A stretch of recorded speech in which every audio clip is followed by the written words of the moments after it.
क्या social media युवाओं की मानसिक सेहत के लिए खतरा बनता जा रहा है? क्या फेसबुक और इंस्टाग्राम जैसी ऐप सिर्फ लोगों को जोड़ रही हैं या फिर युवाओं की जिंदगी पर नकारात्मक असर भी डाल रही हैं?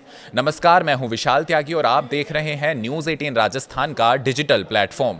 इन सवालों पर दुनिया भर में लंबे समय से बहस चल रही है, लेकिन अब अमेरिका की एक अदालत ने ऐसा फैसला सुनाया है जिसने दुनिया की सबसे बड़ी टेक कंपनियों में से एक मेटा को बड़ा झटका दे दिया है।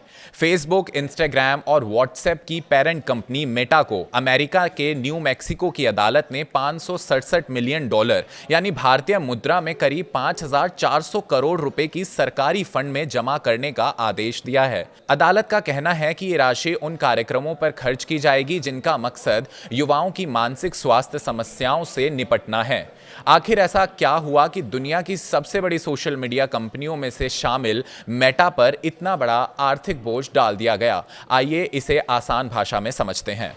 दरअसल न्यू मैक्सिको सरकार ने मेटा पर आरोप लगाया था कि उसके सोशल मीडिया प्लेटफॉर्म युवाओं की मानसिक सेहत पर नकारात्मक असर डाल रहे हैं। आरोप यह भी था कि कंपनी अपने प्लेटफॉर्म पर मौजूद कुछ ऐसे कंटेंट और फीचर्स का प्रभावी ढंग से नियंत्रण नहीं कर सकी, जिससे युवाओं को नुकसान पहुंचने का खतरा बढ़ा। इस मामले की सुनवाई के बाद जूरी ने मेटा को जिम्मेदार माना। इसके बाद अदालत ने कंपनी को 567 मिलियन राज्य के विशेष फंड में जमा करने का आदेश दिया। इस फंड का इस्तेमाल युवाओं के मानसिक स्वास्थ्य से जुड़ी योजनाओं और सहायता कार्यक्रमों में किया जाएगा।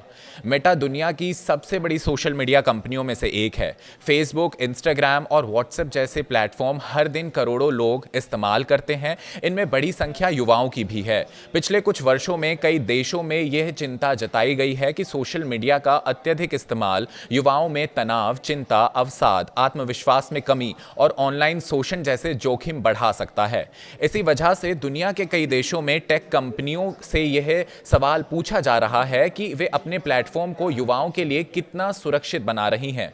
इधर भारत में भी मेटा पर दबाव बढ़ता दिखाई दे रहा है। हाल के दिनों में केंद्र सरकार और मेटा के बीच कई दौर की बैठकें हुई हैं। इन बैठकों में डीप फेक वीडियो, बच्चों के यौन शोषण से जुड़ा कंटेंट और आर्टिफिशियल इंटेलिजेंस यानी एआई से बनाए गए भ्रामक कंटेंट जैसी गंभीर मुद्दों पर चर्चा हुई है। मेटा ने भी सरकार को भरोसा दिया है कि वह अपने सिस्टम को और बेहतर बनाएगी। कंपनी का कहना है कि ऐसे कंटेंट की पहचान करने, उसकी निगरानी करने और उसे जल्द से जल्द हटाने के लिए नई तकनीक और बेहतर मॉडलेशन सिस्टम का इस्तेमाल किया जाएगा। हालांकि सरकार का कहना है कि सिर्फ आश्वासन काफी नहीं है, नतीजे भी जमीन पर दिखाई देने चाहिए।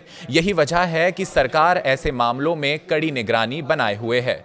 ये मामला सिर्फ मेटा का नहीं बल्कि इस सवाल का भी है कि डिजिटल दुनिया में युवाओं को कितना सुरक्षित रखा जा सकता है। और आज सोशल मीडिया हमारी जिंदगी का अहम हिस्सा बन चुका है, लेकिन इसके साथ जिम्मेदारी भी उतनी ही जरूरी है। कंपनियों, सरकारों, अभिभावकों और खुद यूजर्स सभी को मिलकर ऐसा माहौल बनाना होगा जहां तकनीक का इस्तेमाल सुरक्षित और जिम्मेदारी के साथ हो। फिलहाल न्यू मैक्सिको की अदालत का यह फैसला दुनिया भर में बड़ी टेक कंपनियों के लिए एक बड़ा संदेश माना जा रहा है कि अगर उनके प्लेटफॉर्म से समाज, खासकर युवाओं को नुकसान पहुंचने का खतरा पैदा होता है तो उन्हें उसकी जवाबदेही भी निभानी होगी। फिलहाल इस खबर में इतना ही। मिलते हैं अगली खबर के साथ।